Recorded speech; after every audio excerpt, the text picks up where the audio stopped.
இயேசு உங்களை நேசிக்கிறார். பிரியமானவர்களை, இந்த நாளில் ஆண்டவர் நம்மளோடு பேசும்படியாய் வேதத்திலிருந்து 2 வசனங்களை கூட வாசித்து ஆண்டவர் நம்மளோடு இடைபடுகிற காரியத்தை பார்ப்போம். அது பிரசங்கியின் புஸ்தகம் 10வது அதிகாரம் 1-2 வசனங்கள். செத்த ஈக்கள் தைலக்காரனுடைய பரிமள தைலத்தை நாரி கெட்டு போக பண்ணும். செத்த ஈக்கள் தைலக்காரனுடைய பரிமள தைலத்தை நாரி கெட்டு போக பண்ணும். ஞானத்திலும் கனத்திலும் பேர் பெற்றவனை சொற்ப மதியினமும் அப்படியே செய்யும். ஞானத்திலும் கனத்திலும் பேர் பெற்றவனை சொற்ப மதியினமும் அப்படியே செய்யும்.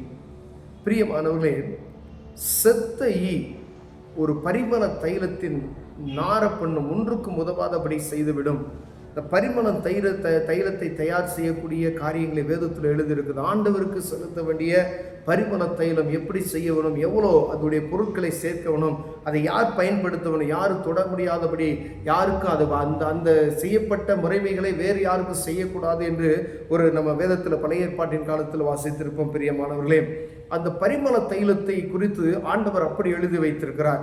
ஒரு மனிதனுடைய வாழ்க்கையும் அதே போல ஒரு பரிமள தைலம் போல இருக்க வேண்டும் என்று ஆண்டவர் விரும்புகிறார். பிரியமானவரே, இந்த பரிமள தைலத்துக்கு எவ்வளவு மதிப்பு இருக்கிறதோ அதே போல ஒவ்வொரு தனிப்பட்ட மனிதனுடைய வாழ்க்கையும் பரிமள தைலம் போல இருக்க வேண்டும் என்பதே ஆண்டவருடைய பிரியம். ஏன்னா பரிசுத்தமாய், இந்த பரிசுத்தர், நான் பரிசுத்தர் நீங்களும் பரிசுத்தமாய் வாழ வேண்டும் என்கிற அந்த உணர்வோடு சொல்லுகிற அந்த காரியம். நான் பரிசுத்தர் நீங்களும் பரிசுத்தமாய் இருங்க. பாருங்க, யார் அப்படி சொல்லுவா? அவர் பரிசுத்தம் உள்ள தேவன். நான் பரிசுத்தமாக இருக்கிறது போல நீங்களும் பரிசுத்தமாக இருங்க. நான் அற்புதம் செய்கிறேன், நீங்களும் அற்புதம் செய்யுங்க. எப்படி ஒரு அருமையான தேவன் பார்த்தீங்களா நமக்கு ஆண்டவர்.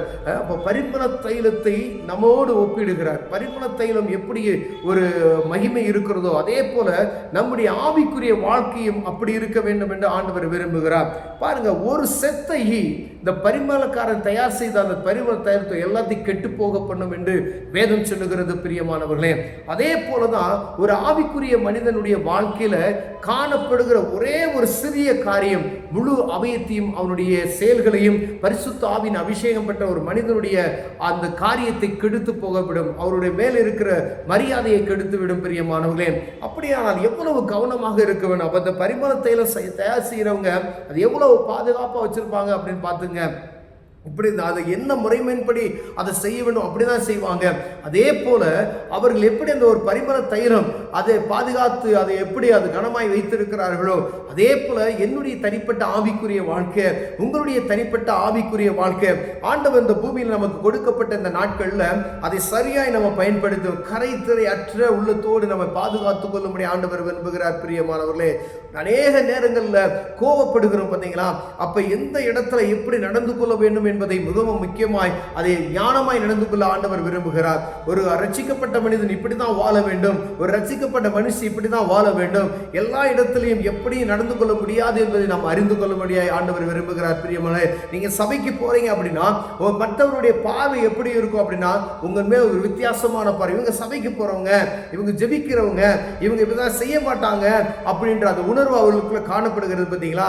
அது எப்பொழுது இருக்கணும். ஆனா இவங்க ஜெபிக்கிறவங்க இவங்க இப்படிதான் செய்வாங்க அப்படின்னு சொன்னா அப்படி என்ன செய்யணும்? அது செத்த ஈ விழுந்த பரிமள தைலம் போல ஆகிவிடும். பிரியமானவர்களே, அப்ப ஆவிக்குரிய வாழ்க்கையில ஆண்டவர் நமக்கு ஒரு மகிமையான காரியத்தை நமக்கு கொடுத்தது. ரட்சிப்பின் என்னும் அருமையான ஒரு வஸ்திரத்தை நமக்கு கொடுத்திருக்கிறார். அதை கரைபடாதபடிக்கு எப்படியெல்லாம் காத்துக்கொள்ள முடியுமோ அதற்கு நம்ம பிரயாசப்பட வேண்டும். ஒருவேளை இன்னைக்கு நம்ம ரட்சிக்கப்பட்டுட்டோம், ரட்சிக்கப்பட்ட அனுபவத்தில் ஒவ்வொரு ஆளும் அந்த ஆவிக்குரிய வாழ்க்கையில் நம்ம வளர்ந்து பெறுகிறது உணர முடிகிறது. நீங்க தேவ சமூகத்துக்கு போய் ஒவ்வொரு நாளும் ஜெபிக்கும் பொழுது ஒவ்வொரு நாளும் புதிய புதிய காரியங்களை நாம் கற்றுக்கொள்ளுகிறோம். பிரியமானவர்களே, இந்த முழுமையான ரட்சிப்பின் அனுபவத்துக்கு கடந்து செல்லும் வரைக்கும் ஆண்டவர் அநேக காரியங்களை நம்ம வாழ்க்கையில கற்றுக் கொடுக்கிறார். கடைபிடிக்கும்படியாய் நம்ம ஆவிக்குரிய வாழ்க்கையில் அநேக காரியங்களை நம்ம கற்றுக்கொள்ளுகிறோம். சபைக்கு போகிறோம், வேத வசனங்களை நாம் கேட்கிறோம்.